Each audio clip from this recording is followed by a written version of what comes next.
Toyduken! Shout out to 52 Toys for sending this alien Xenomorph to check out. I appreciate nice packaging, and it's cool they made the box into a cage. The rest is pretty standard, just some pictures of it posed up.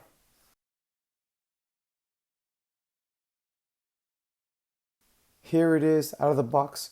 Really beautiful sculpt and paintwork. I love kind of the wet look it has. Accessories wise, you get the pose tail, a wired posable tail, two extra pair of hands, the inner jaw / tongue piece. There's also a clear stand in the back as well too. Taking a closer look at the Xenomorph, I really dig the tan / kind of like olive green color. It reminds me a lot of the Alien Earth Xenomorph colors. It's not just all black.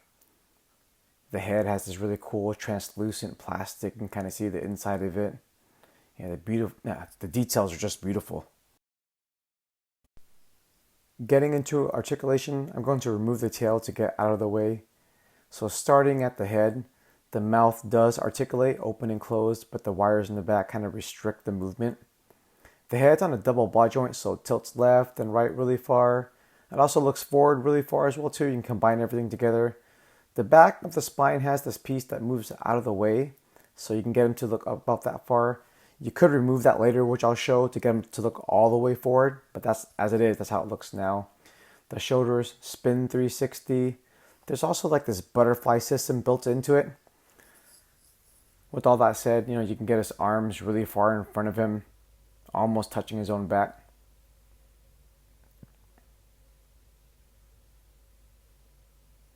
The bicep swivel is on a ball joint, so you can get, on top of it just rotating, you can move it like around in that ball joint as well too, which is really nice. Double jointed elbows. Standard swivel hinge on the wrist. The upper torso is on a ball joint, but because of the rib design and all the sculpting, it can kind of get caught up, so you got to play around with it. When you combine the upper torso with the lower hinge, you can get him bending forward really far forward. Like I mentioned, you got to play around with it to clear the rib cage and all that. The skirt piece does move around. It's on a ball peg that pops off pretty easily, but it just plugs right back in. That helps a lot with the leg movements when you want to get him in a deep squat. The legs have great range. It kicks forward really far, kicks back really far. You can see the skirt piece move out the way. The thigh cut is on a ball joint too, so it can spin and rotate and move around 360. It's great. Double hinge knees. The ankles are also great as well too. There's a little bit of limitation going outside because of the design of the ankle, but it moves great inside. And there's a hinge that kind of helps it move, kick really far forward.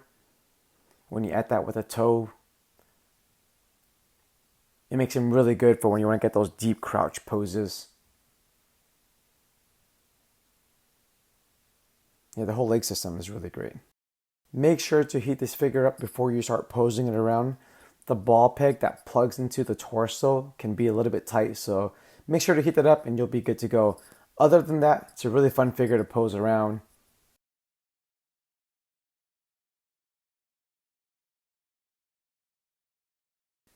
This upper spine piece is on a ball peg, so just heat it up and it pulls right off. This helps the head look up a lot more. If you want to get him in an imposing stance, kind of crouch real low, it helps with the head looking up. Yeah, I like the way this looks a lot.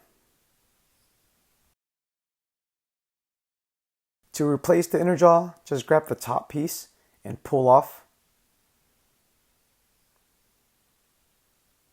And the other one just plugs back in the exact same way.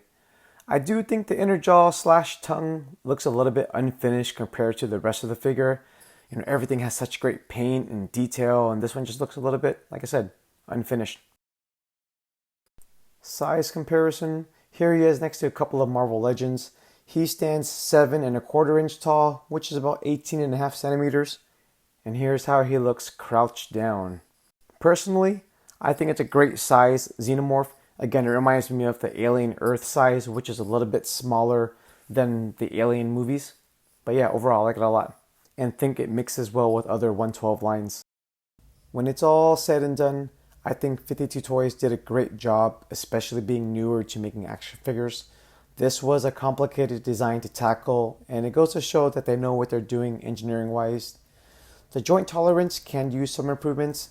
There are certain joints that are too tight or too loose, but it doesn't take away from the fun of the figure. I'm excited for 52 Toys' future and can't wait to see where they go, especially with their upcoming Street Fighter figures. And that's all I got. Thanks so much for checking this video out. I'll put the purchase links below and be on the lookout for more videos coming soon.